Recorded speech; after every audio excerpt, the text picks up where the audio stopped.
السلام علیکم ګرانو کتونکو، څنګه یې تاسو ښه موسم په حساب سره ما یې راځه چې نن اډوکې جوړ کړو. نو هغې دپاره مې بیا کوکر راواخیستو، پیاز مې ورکې 2 دانې واچول، لږ شان د غوړي مې واچول ولې چې دې کې د غوړو ډېر ضرورت نه وي، او ګیس مې ورپسې بل کړو.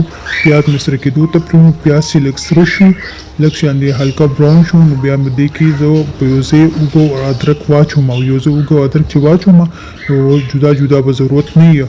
ایسته مې واچول، هغه ښایسته مې لږ براون کړو، سره شو.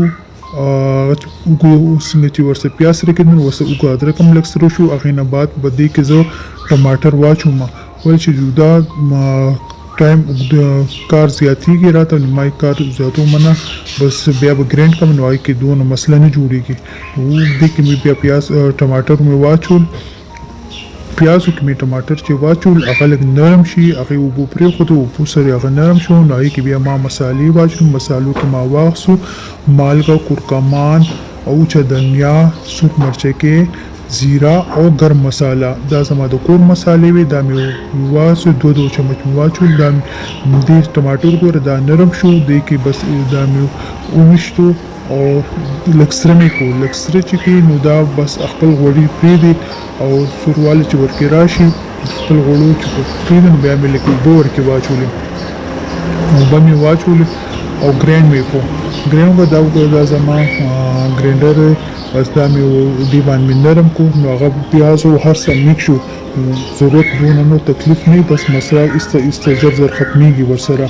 دا اوبه مې واچولې، دې کې به اوس کوم چې هډوکي دي هغه به ورکې واچوم. وګوره هډوکي راسره نو دا خو تاسو ته زموږ د پښتنو خو وسمده خوراکي دي، او دې سره زموږ طاقتونه هم دې سره موسم ولې چې دې موسم کې که نه د باراني موسم کې چې یخني وګټي، یخني والي سالم هم هغې سره طاقت مې له وجود ټکور شي ورسره. دا واچول، دې غوښه هم به راسره و، بس ما یې غوښه هم په ورسره واچوم، او د اډوکو چې کم د دې خپل دغه اوسي هغې جدا یو خوند او رنګ یې ډېره زبردست د پانچو نه، خو د دې خوند زیات وي.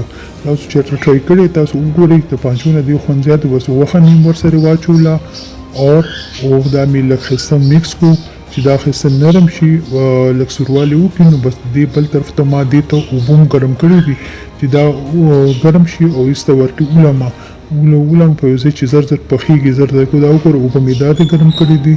دا اوبه به هم ورکې اوس واچوم، او چې اوبه ورکې واچوم نو بس دا به زر یو دم به کوکر به زما کار خپل شروع کړي، نو دونه تکلیف بیا نه، زر زر کار راټولېږي.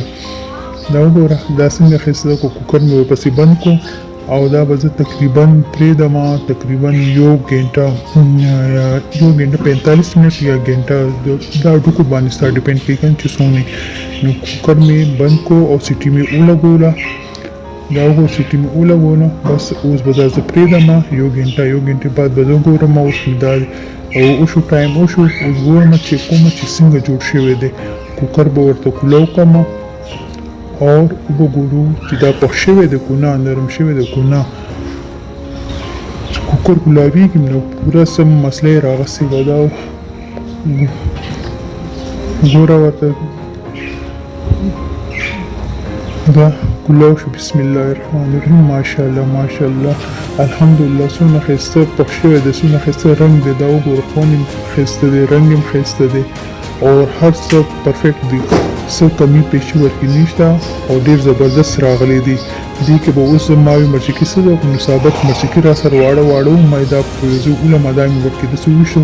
هر انسان خپل چوایس یې څومره خوري دا مې ورکې واچول، او دا وګوره دا پلیټ کې مې واچول. نو ماشاءالله ماشاءالله ماشاءالله څومره ښایسته دی، څومره ښایسته رنګ دی، څومره ښایسته خوند دی، او ماشاءالله پخ شوی هم دی. دا تقریبا ما 45 منټ پرېښودی، او ماشاءالله تاسو او وګورئ تاسو پوه کړئ، مزه به